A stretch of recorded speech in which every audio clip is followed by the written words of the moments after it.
Con más de 70 años de historia, el brutalismo arquitectónico impacta a México. Verán de qué forma. Y el universo surrealista de Alice Rajón y Elvira Gascón. En el Museo Caluz tenemos absolutamente todos los detalles y todas las imágenes en la hora cultural de la televisión mexicana. Qué alegría estar con Rafael García Villegas y con todo nuestro público. Mi querida Laura, amigos del auditorio, bienvenidos. Y aparte con este gran staff que también nos permite llegar hasta sus hogares. Hola, Laura Regis, en la transmisión de Lenguas de Señas Mexicana. Y vamos a dar paso a la información. Efectivamente, porque estas páginas abren los túneles del pasado para explicar las ruinas del presente. Por su obra titulada Feral, la escritora mexicana Gabriela Jáuregui recibió el Premio Bellas Artes de Narrativa Colima 2023. Muy emocionada y muy honrada de formar parte también de esa lista de autoras y autores que han recibido este mismo premio. El jurado destacó que es una novela que aborda, con crudeza, la ausencia o deterioro de las normas sociales. Hay un aliento de lírica y épica cruzada con la narrativa, y un guiño a la crónica en un aterrizaje de géneros híbridos que están contenidos en un mismo impulso novelístico. Inicia con una necesidad de entender y procesar y hablar o escribir del luto y de lo que significa perder una amiga y cómo eso transforma la amistad, ¿no? En sí misma. Entonces de ahí esa es como la semillita y ya, bueno, después pues va creciendo en lo que es toda la novela.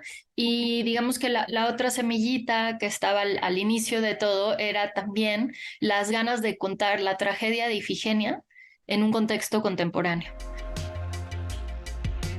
Es una historia narrada por archivistas que viven en el futuro y que miran nuestro presente. Feral es también una invitación a imaginar otro mundo posible, uno en donde la violencia no tenga lugar. Es una esperanza que está depositada en las nuevas generaciones. Estamos en un momento como muy violento y difícil, y a la vez pues también en el que están las semillas de un montón de esperanza, ¿no? De gente organizándose, de gente luchando, de gente que no tiene miedo a levantar la voz, y eso es muy inspirador, ¿no? Que a pesar de todo este dolor, de toda esta violencia, de todas estas guerras, pues haya gente que está constantemente poniendo el corazón, el cuerpo, la vida, el cariño, ¿no? Todo su empeño para que las cosas cambien y sean mejores para todes, ¿no? Todas, todos, todes. Feral es la primera novela de la escritora mexicana y está publicada por la editorial Sexto Piso. Noticias 22, Óscar Cortés. Aquí un mensaje para los habitantes del futuro que ahora reposa en la Casa Azul. Vamos a conocer qué encierra esta cápsula del tiempo. Como clausura de las actividades por la celebración del 65 aniversario del Museo Frida Kahlo Casa Azul aquí en Coyoacán, fue depositada en el patio de este recinto una cápsula del tiempo.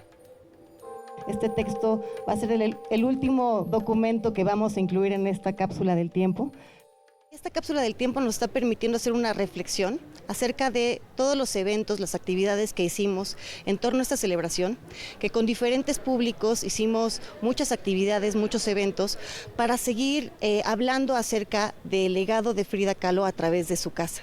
Y bueno, el día de hoy hacemos este cierre, que además nos permite hacer un recuento, un ejercicio de memoria de lo que ha sucedido en este lugar por más de 6 décadas.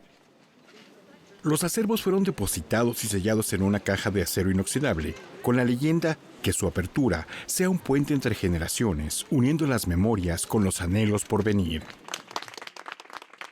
La caja contiene todo un álbum con las celebraciones, con todos los eventos que hicimos en torno a esta celebración, así que estamos incluyendo fotografías, documentos, artículos de periódico que cuentan cómo celebramos este 65 aniversario. Son testigos de los talleres, de las exposiciones que se hicieron en esta casa. También contiene un recuento de estas 6 décadas de historia, donde a través de documentos que dan muestra de nuestra inauguración en 1958, se hace un recuento también por décadas con algunas guías. La caja reposará en una bóveda a ras de suelo, sellada con una placa que indica la fecha de su depósito y la de su apertura. Los contenidos han sido tratados cuidadosamente para garantizar su conservación. Se siguieron todas las recomendaciones de conservación porque nos dará mucho gusto que las personas que abran esta caja en 35 años puedan revisar todos estos documentos, estas fotografías. Así que, por supuesto que se utilizaron papeles libres de ácido, se usaron materiales de conservación para que podamos tener más certeza de que estos documentos puedan atravesar estos 35 años y dar testimonio en el futuro de lo que fuimos el día de hoy. Esta cápsula del tiempo será abierta en ocasión del centenario del Museo Frida Kahlo Casa Azul el 30 de julio de 2058. En la cámara, Oscar López y Juan Manuel Arcos, Noticias 22, Víctor Gaspar. Fiel a su tradición multidisciplinaria, el CENART ya tiene planes para el 2024. ¿Qué les parece si conocemos algunos de ellos? El Centro Nacional de las Artes presenta los proyectos que conformarán su programación artística a lo largo de 2024. Ahora, a través de esta convocatoria, que es un ejercicio público, abierto, dictaminado por un comité de especialistas en distintas disciplinas, pues estamos logrando democratizar el acceso a los espacios de exhibición del CENART para las y los artistas de México. A la convocatoria se inscribieron 290 proyectos, de los cuales se seleccionaron 68. En total participan 14 entidades de la República Mexicana. En 2024, el Centro Nacional de las Artes cumplirá 3 décadas de historia. Y para celebrar, el maestro Antonio Zúñiga, nuestro director general, propuso una línea de programación que se llama Vivan todas las diversidades. El objetivo de Vivan todas las diversidades es poder abrir la puerta del Centro Nacional de las Artes a expresiones artísticas, a creadoras y creadores, así como públicos que todavía no terminan de aparecer en nuestras carteleras. Teatro, danza, música, circo e interdisciplina dan cuerpo y forma al programa general, que habrá de iniciar la última semana de enero. Hay algunas innovaciones, ¿no? Por ejemplo, vamos a tener a lo largo de todo el año sesiones de sonidero, un día al mes sonidero, para que también esos públicos puedan venir al CENART y también se sientan incluidos desde su propia necesidad artística. En términos cualitativos, ¿no? Queremos, a través de esta línea de programación de Vivan todas las diversidades, pues darle una vocación a cada espacio, ¿no? Mucho más sólida, ¿no? De manera que el Teatro Raúl Flores Canelo sea realmente un teatro especializado en danza, por ejemplo, ¿no? El Teatro de las Artes sea realmente un recinto especializado en grandes formatos. De acuerdo con Raúl Uribe, se apostará también por una orientación temática por mes, es decir, en marzo se acentuará la exhibición de propuestas artísticas de mujeres o en abril, por el Día de las Infancias, los proyectos dirigidos a niñas y niños. Para Noticias 22, Rodrigo Peredo. Exploremos el espíritu del brutalismo arquitectónico. Efectivamente, una tendencia urbanista con más de medio siglo de historia. El edificio del Infonavit, la Alcaldía Cuauhtémoc, el Colegio Militar, el Auditorio Nacional e incluso la Universidad Ibero son ejemplos de la corriente arquitectónica conocida como brutalismo, la cual surgió en la década de los 50 en Inglaterra. Ante la premura y las necesidades de la que imponía la economía de la posguerra, pues surge esta idea tosca de construir como económica, sincera, fuerte, sin la ornamentación que ya empezaba a ver de nuevo en la arquitectura modernista, y es como una actitud radical a esta parte. Para reconocer cómo se dio esta corriente en nuestro país, el Museo de Arte Moderno inauguró la muestra Brutalismo Arquitectónico en México.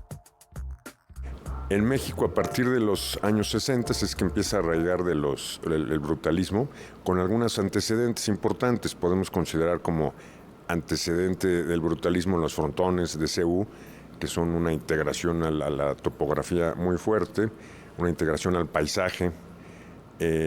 Las torres de satélites, si les quitamos los colores, queda un concreto tosco con una cimbra deslizante. Fue el mismo Anahuacalli, aunque es una obra simétrica, antropomórfica. El gobierno adoptó esta corriente para construir edificios y tener una presencia contundente en el paisaje, además de que su mantenimiento es de bajo costo, pero también tuvo cabida en espacios públicos como el Centro Ceremonial Otomí, el Centro Cultural Teopanzolco y el Museo Tamayo. Luego hay 4 temas recurrentes que son los que están al centro de la sala en el brutalismo.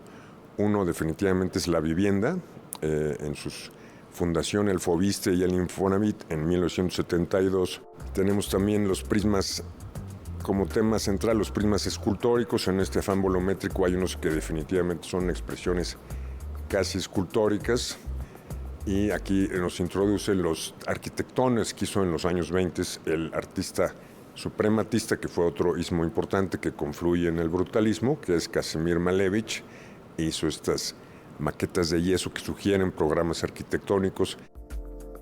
La muestra Brutalismo Arquitectónico en México concluye con el espacio ceremonial, en donde vemos la Macroplaza de Monterrey y las torres de satélite. Noticias 22, Alberto Aranda.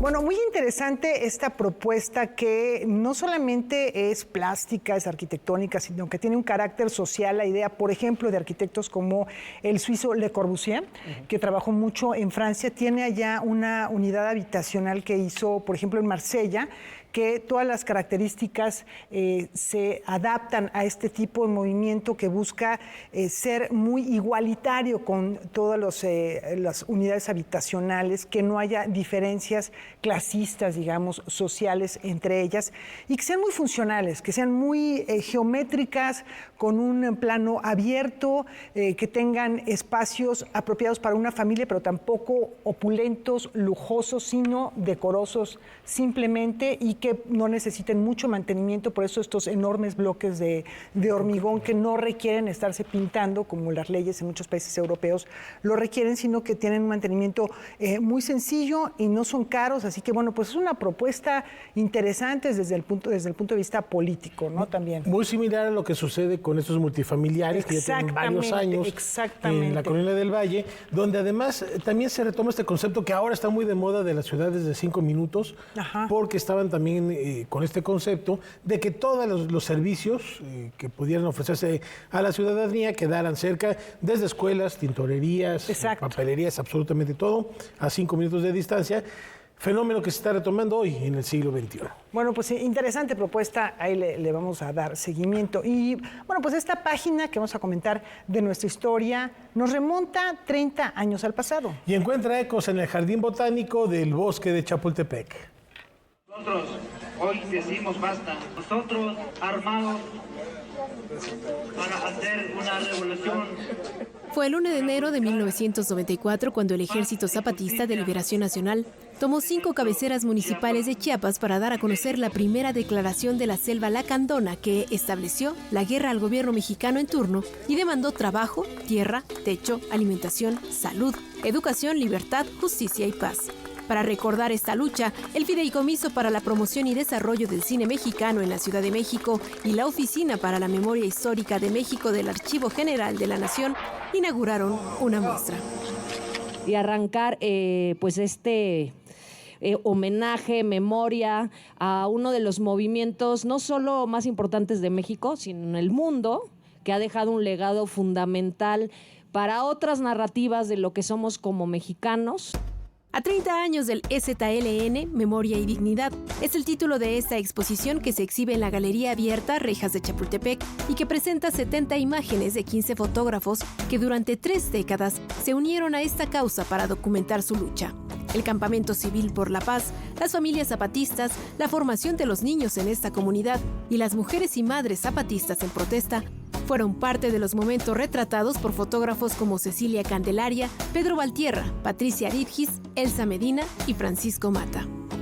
También recordar que el trabajo que se hizo de igualdad de género en estas comunidades es ejemplar, y este tiempo de mujeres también arrancó de manera importante allá y nos han dado un ejemplo fundamental las mujeres zapatistas, no solo en la lucha, sino en cómo romper el patriarcado y cómo hacer comunidad también con los hombres para ir hacia otros rumbos.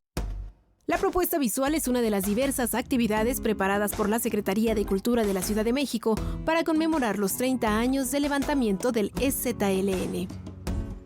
Noticias 22, Karen Rivera.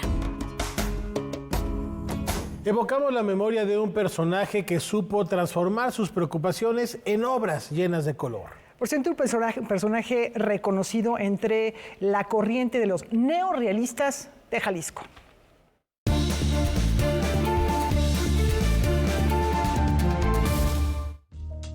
Pintor y muralista jalisciense Gabriel Flores se interesó por comunicar con sus obras la realidad social, la discriminación e injusticias. A los 17 años inició en el campo de la pintura, en el taller de José Vizcarra, pintor conservador pero con una gran habilidad artística. En 1948 ingresó a la Escuela de Artes y Letras de la Universidad de Guadalajara, en donde tuvo como compañeros a Guillermo Chávez Vega e Ignacio Martínez. 2 años más tarde se incorporó como maestro de dibujo artístico y pintura en la misma escuela. Algunas de sus obras más sobresalientes son La Guerra y la Paz, La Historia del Teatro, Los Niños Héroes y El Parnaso Jalisciense.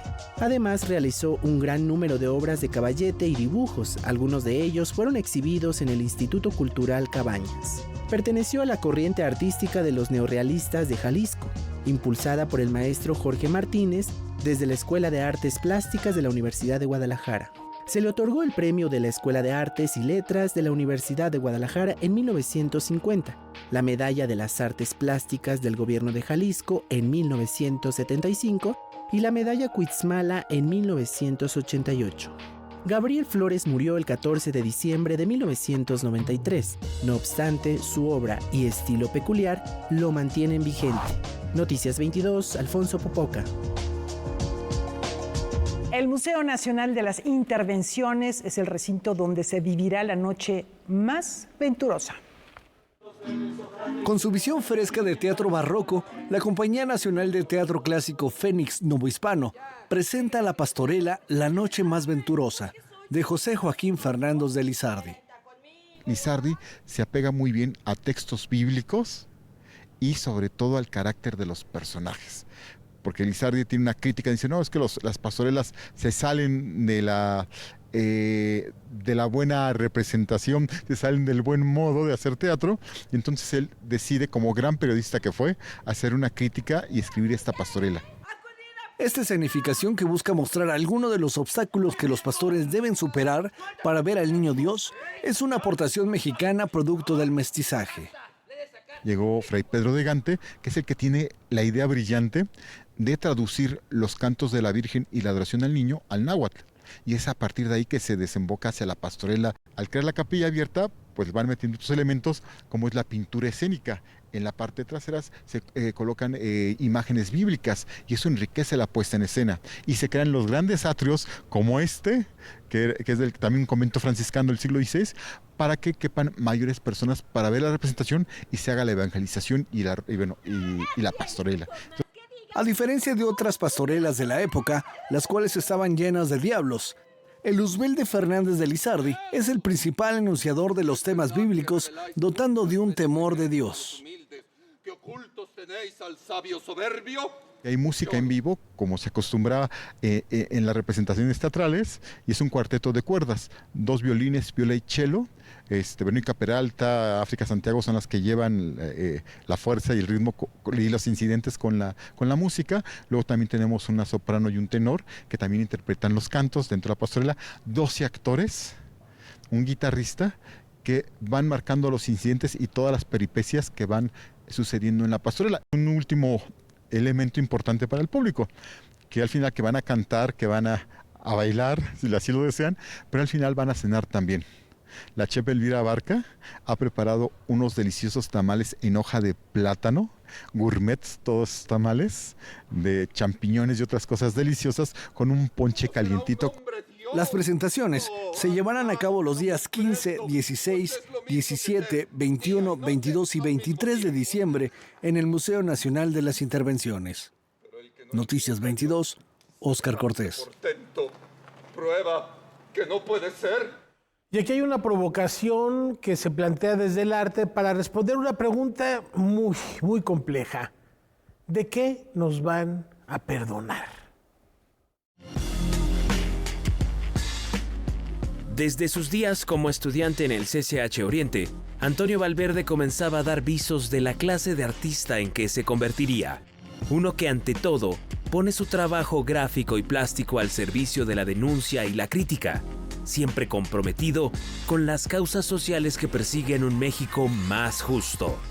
Durante un mes, cerca de un centenar de obras de su autoría se presentan en la Galería José María Velasco como parte de la exposición titulada ¿De qué nos van a perdonar? Mucho es como recuperar esa memoria histórica, el trabajo como que tiene un cierto sesgo político, siempre ha sido satanizado.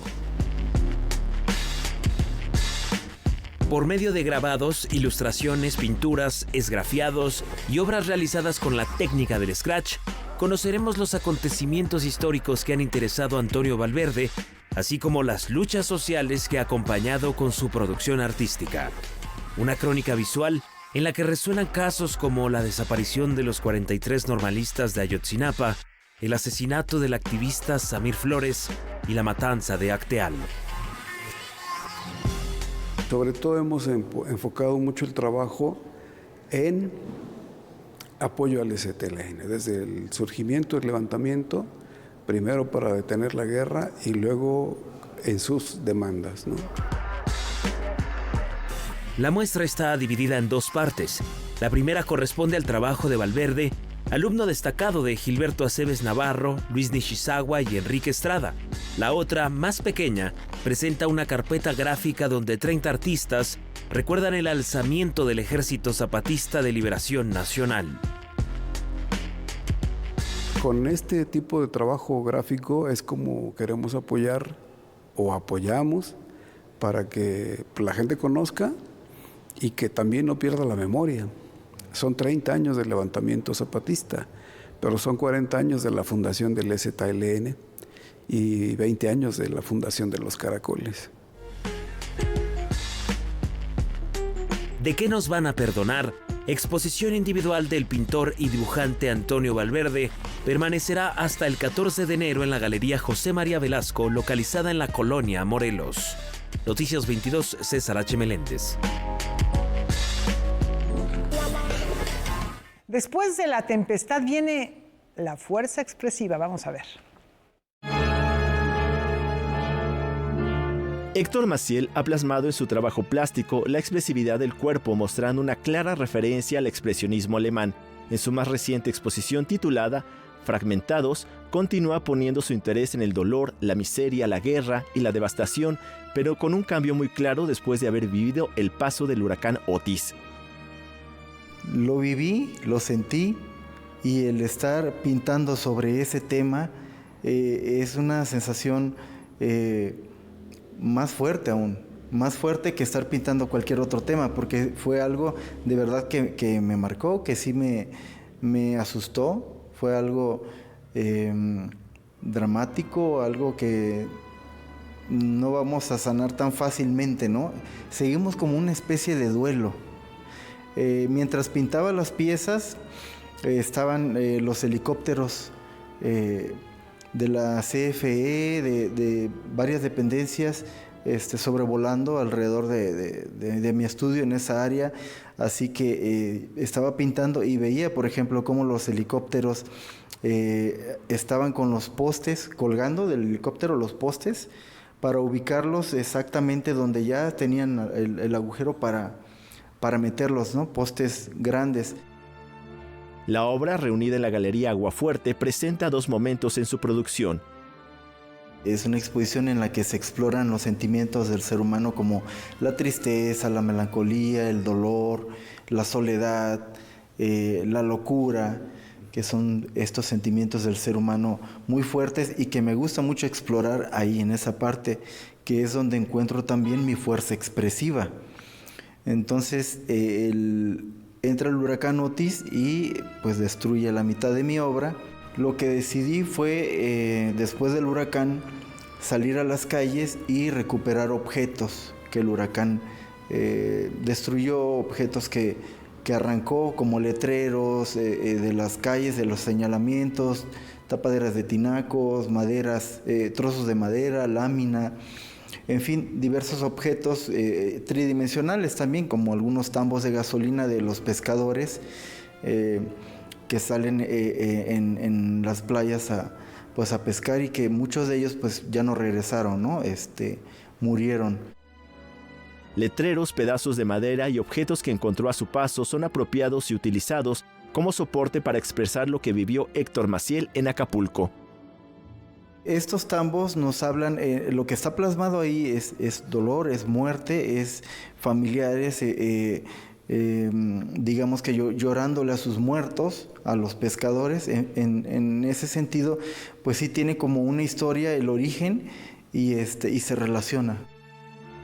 Noticias 22, Alberto Aranda. Lamentamos informar sobre el fallecimiento de Armando Pereira, filósofo, escritor, poeta, originario de Guatemala, nació en 1950, llegó a ser jefe de redacción de la revista de la Universidad de México y en 1976 obtuvo el Premio Nacional de Ensayo José Revueltas, colaborador en sendas publicaciones como La Jornada Semanal, La Letra y La Imagen, Siempre y Vuelta por decir algunas. Es además autor de las novelas Las Palabras Perdidas y El Ruido del Mar. Acaba de publicar otra obra que contenía sus escritos, catedrático y gran conocedor de la literatura latinoamericana. Desde aquí enviamos un abrazo fraterno a sus familiares y amigos. Descanse en paz el maestro Pereira. Y con este recuerdo, con este abrazo, nos vamos ahora a una breve pausa. Breve pausa.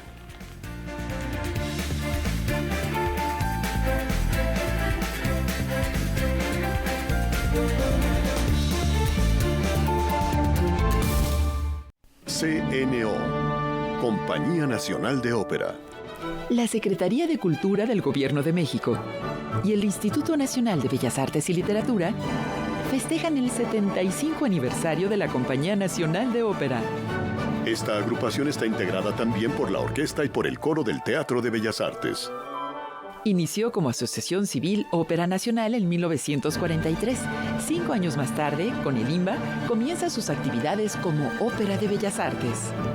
Se ha posicionado como referente a nivel latinoamericano, siendo una de las principales compañías operísticas en donde han participado figuras como María Callas, Giuseppe Di Stefano y Plácido Domingo.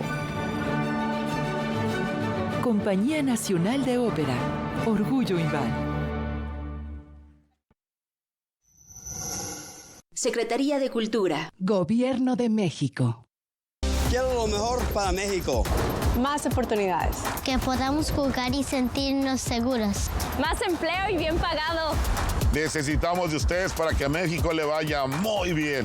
¿Ya tienes tu INE? A tus familiares y a tus amistades que viven en el extranjero, recuérdales que tramiten su INE y se registren para votar. Tienen hasta el 20 de febrero. En las próximas elecciones es importante que su voz sea escuchada. Mi INE es mi voz en México.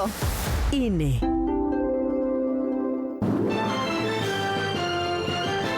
En otras noticias, arrancó el proceso electoral 2023-2024. Nuestra corresponsal tiene toda la información. Adelante. En esta fiesta democrática en la Ciudad de México elegiremos jefatura de gobierno, diputaciones locales, alcaldías y concejalías. Y para sancionar irregularidades y proteger nuestros derechos político-electorales, puedes confiar en el Tribunal Electoral de la Ciudad de México. Garantizando justicia en tu elección. Crecí compartiendo la vida. De donde yo vengo, compartes tu cuarto, tu ropa, tu plato. Y así me hice fuerte. Hoy comparto tu lucha y tus sueños. Por eso quiero ser tu candidata. Porque juntos nada nos va a detener. Porque no se trata de mí, se trata de ti. Xóchitl, fuerte como tú. Precandidata única. PRD. Mensaje dirigido a militantes, simpatizantes y Consejo Nacional del PRD dentro del proceso de selección interna. ¿Quieres saber cómo gobierna Movimiento Ciudadano? Así lo hace Nuevo León. Cobertura universal contra el cáncer a niñas, niños y adolescentes. Un nuevo DIF Capullos de primera para los que más lo necesitan. Una nueva red de espacios de lactancia. Más de 1000 escuelas de tiempo completo y más de 100 estancias infantiles para cuidar a tus hijos. Lo nuevo es poner primero a las niñas y niños. Así gobierna lo nuevo. Así gobierna Movimiento Ciudadano. Movimiento Ciudadano. Soy Clara Brugada y sueño con una ciudad que te cuide, con calles llenas de vida, colores y de utopías. Creamos las utopías como puntos de encuentro para las familias, espacios de atención para las mujeres, sitios de cuidado para niñas, niños, personas mayores y con discapacidad. Aquí la cultura, el deporte y la alegría son un derecho para todas y todos. Vamos muy bien, que siga la transformación. Clara Brugada, jefa de gobierno por la candidatura de Morena. Años de mentiras y promesas vacías. Nos han dejado sin agua, nos han dejado sin un transporte público de calidad. Hoy le decimos basta al gobierno más incompetente que ya tuvo esta ciudad. Hoy le decimos sí al cambio que queremos. Juntos lo haremos posible. Juntos hagamos el cambio. Santiago Taboada, precandidato a jefe de gobierno. El cambio que queremos. Mensaje dirigido a militantes y simpatizantes del PAN.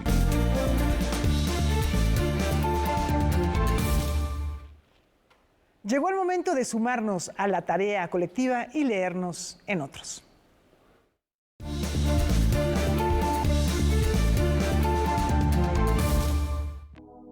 Contaba el propio Efraín Huerta que el 6 de junio de 1944 sus amigos Enrique Ramírez y Rodolfo Dorantes lo fueron a buscar a su casa a la 1 de la mañana.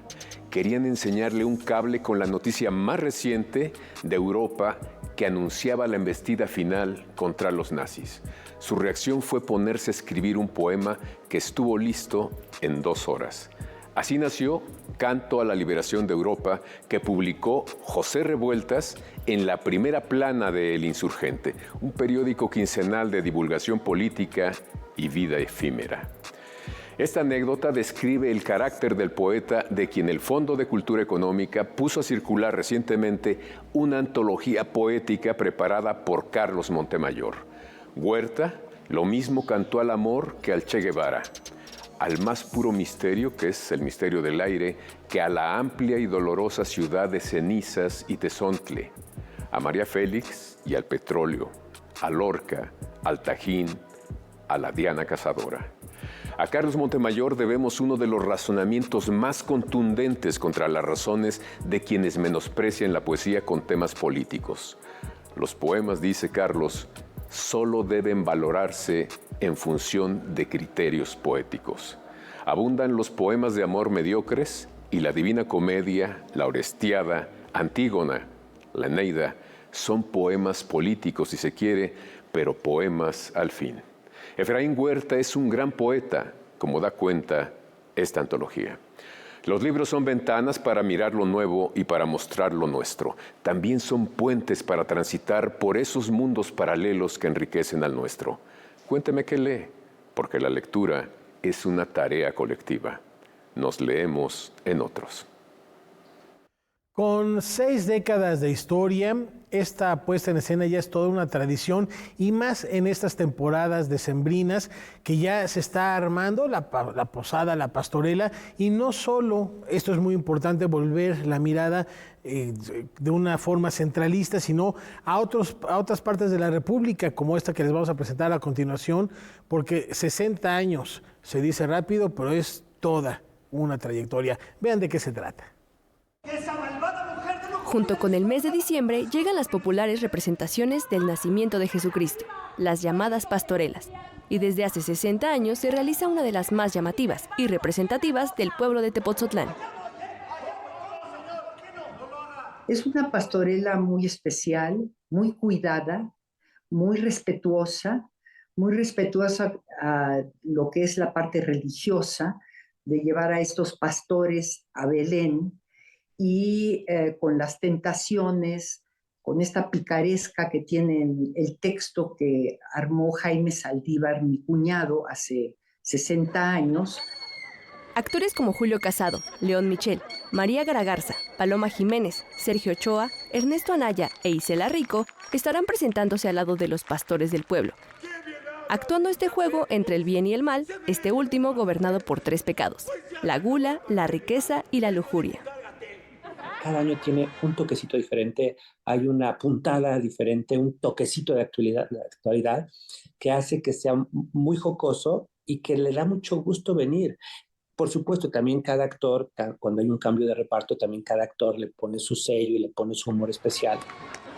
Además de la pastorela, esta fiesta contará con ponche y un concurso de canciones.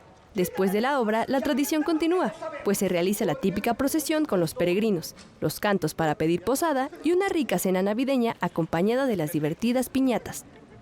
Definitivamente lo bonito de esta pastorela es que engloba el todo lo que es una posada. La gente se va muy contenta porque realmente viven lo que es la tradición y se siente la Navidad.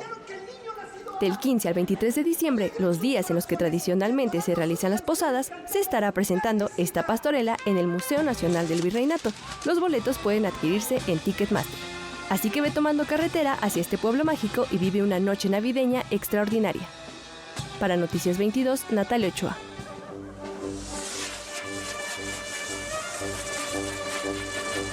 Un elixir mágico, una cuantiosa herencia y un misterio por resolver tejen la trama en el Lago de los Muertos. Avecindado en Manchester, Inglaterra, el químico, traductor y violinista mexicano Oscar de Muriel presenta El Lago de los Muertos, cuarto libro de la saga escrita y publicada en inglés, que tiene como protagonistas a los detectives Ian Fraser y 9 Uñas McRae. En la primera entrega, la hermana de este último ha sucumbido a la locura y ahora, en Lock of the Dead, una mujer se acerca a los detectives para ofrecerle una cura a cambio de protección por el hijo ilegítimo de la familia Coleman. Un día llega una señora, una mujer misteriosa, diciéndole que su hijo acaba de recibir unas amenazas de muerte.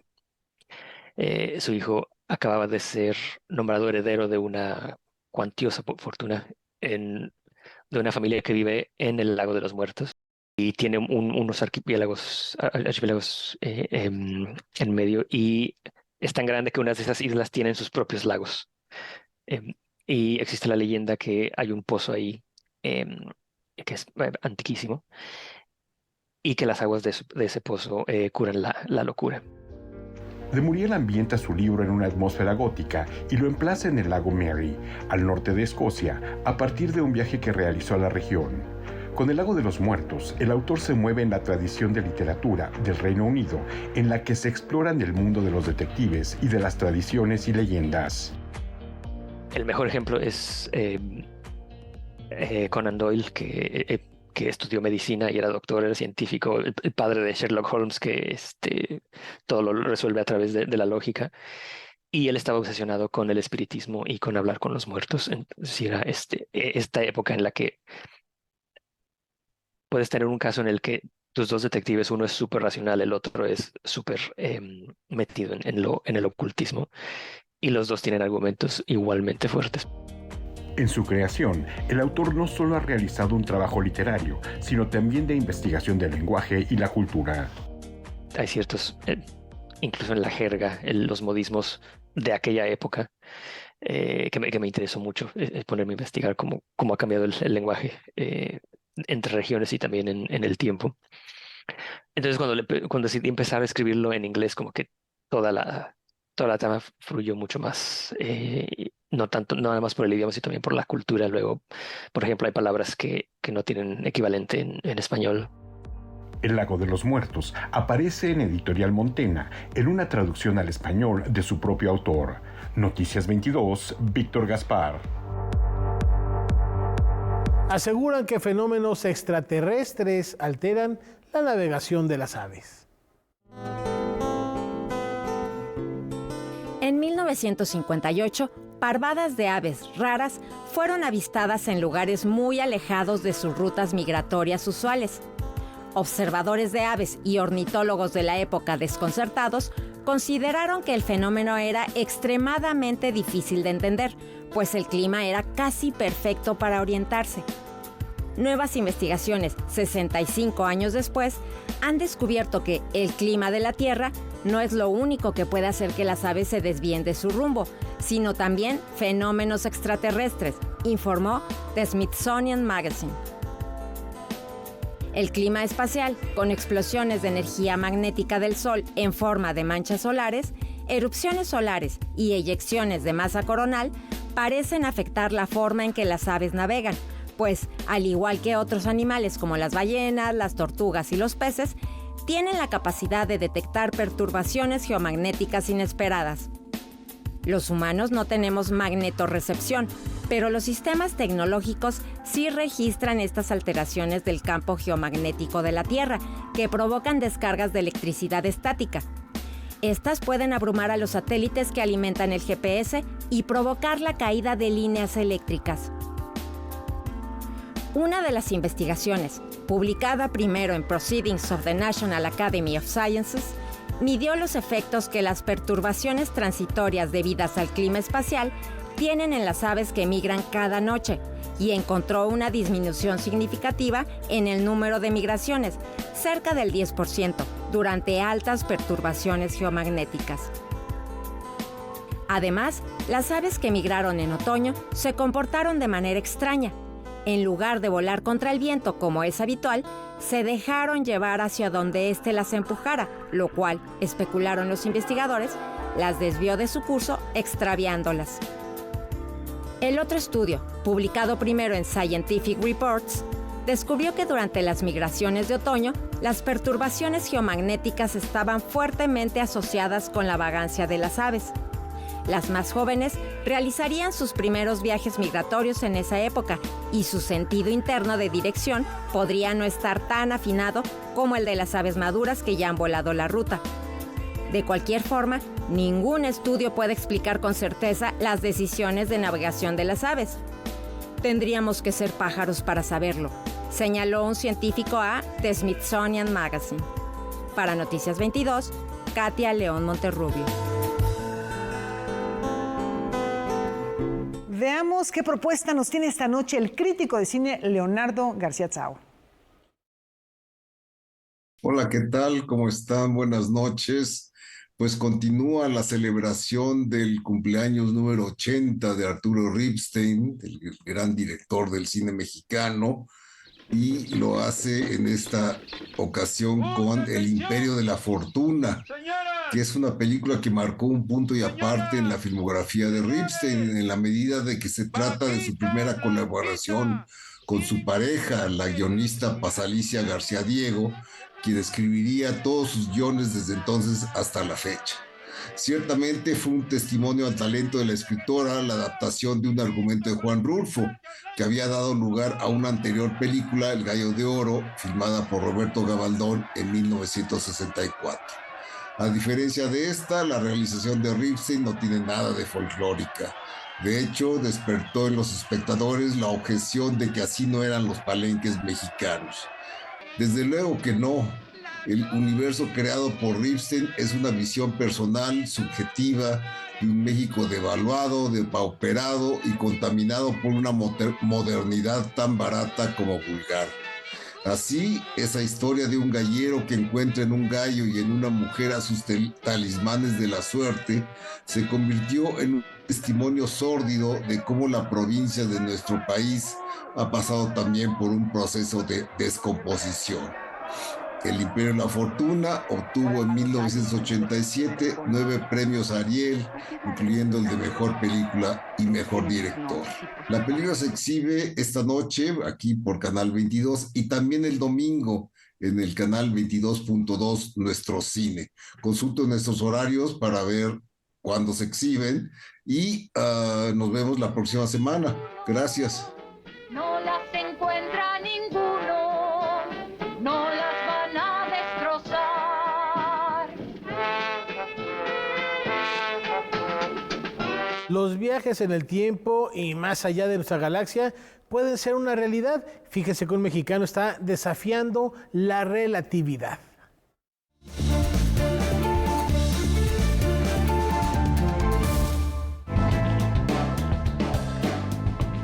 El físico mexicano Miguel Alcubierre realizó un planteamiento que podría desafiar la teoría de la relatividad de Einstein. En 1994, el investigador postuló una forma para viajar en el espacio-tiempo sin tener problemas con la relatividad universal. Se trata de un dispositivo conocido en la comunidad científica como motor warp, que, en lugar de mover un objeto a velocidades altas, deforma el espacio-tiempo a su alrededor. Se refiere al desplazamiento por curvatura o impulso de distorsión, el cual consiste en su capacidad teórica para superar la velocidad de la luz y evitar las complejidades asociadas con el viaje en el tiempo. Se cree que esta forma de propulsión crearía una burbuja alrededor de la nave, generando distorsiones en el tejido espaciotemporal, permitiendo atravesar el cosmos. Esta burbuja acercaría el universo a la nave, cambiando la percepción del movimiento. Es así como Miguel Alcubierre propone refutar una de las teorías universales más importantes. No obstante, llevar a la práctica este planteamiento supondría la necesidad de enormes cantidades de energía, posiblemente dominando lo que se conoce como materia exótica, una forma de energía negativa que se encuentra fuera del control humano. Noticias 22, Alfonso Popoca. Buenas noticias, el telón se levanta de nueva cuenta en el Auditorio Nacional para dar paso al clásico de la temporada, el Cascanueces. La Compañía Nacional de Danza y la Orquesta del Teatro de Bellas Artes dan vida al célebre ballet de Tchaikovsky. Y lo mejor de todo, tenemos 5 cortesías dobles para las primeras personas que escriban a la dirección que aparece en pantalla para la función de mañana viernes 3 de la tarde, así es. Así es. Nada más corregir, la dirección a donde tienen que escribir es a noticias22@canal22.org.mx para hacerse de uno de estos boletos. Ahí le están viendo. Esa es la buena. Noticias.canal22.org.mx y ese no es el correo, ahorita se los ponemos. Noticias22@canal22.org.mx, háganme caso.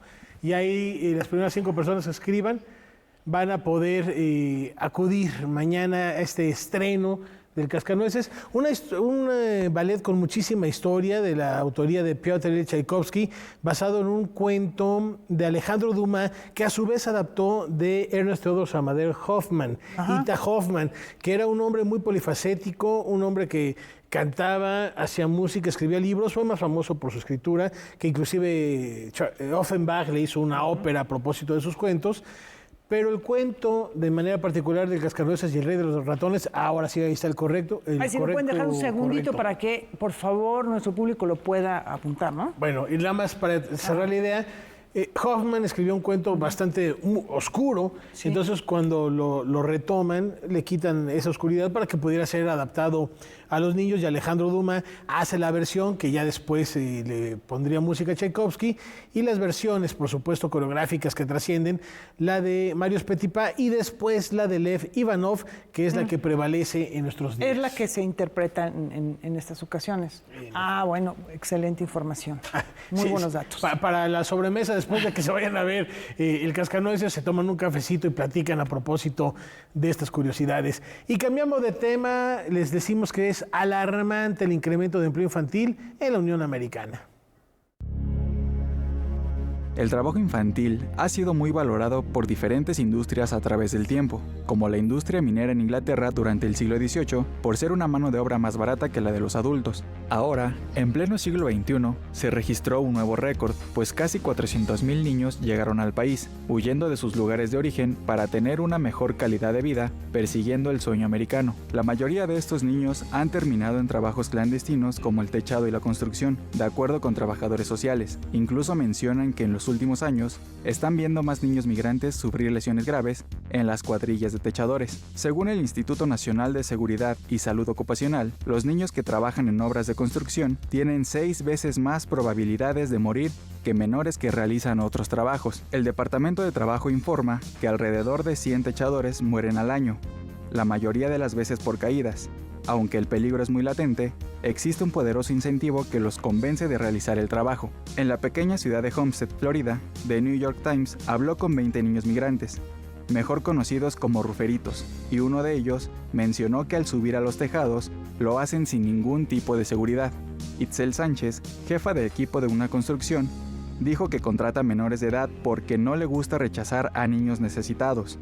Además, mencionó que recurren a ellos porque no hay adultos dispuestos a hacer el trabajo. Jessica Luman, administradora del Departamento de Trabajo, dijo que están solicitando más fondos al Congreso para luchar contra el trabajo infantil y proteger a los niños migrantes. La ley federal prohíbe a los menores de 18 años techar porque es muy peligroso. Pero en todo Estados Unidos, los niños migrantes hacen el trabajo de todos modos. El gobierno federal se comprometió a tomar medidas enérgicas contra el trabajo infantil, pero la fuerza laboral del techado aumenta a medida que más niños llegan en busca de una oportunidad para salir de la pobreza. Para Noticias 22, Iván Ramírez. El destino acecha a la doña. ¿Cómo habrán sido esos últimos instantes? Los últimos momentos de vida de la actriz María Félix son recreados en la novela Acuérdate María, del escritor Sergio Almazán. Propuesta editorial que despoja del personaje de la doña a quien fuera musa de escritores, diseñadores y cantantes y a quien fuera el emblema del cine mexicano. Me interesaba recuperar su memoria, pero teniendo como escenario la habitación de su casa y la última hora de vida de María. Poner el ojo tras la cerradura, entrar a la intimidad de su habitación, que es el espacio más personal de los personajes, y desde ahí poder contar su historia. Almazán recurre al género de la novela para construir escenarios de los que no se tienen registro. A partir de los recuerdos de María Félix, plasmados en otros libros, busca recuperar a la persona y no al personaje, a la mujer de ideas claras y fuertes y no a la actriz con vestidos deslumbrantes, además de dibujar a quienes la acompañaron en sus 88 años de vida.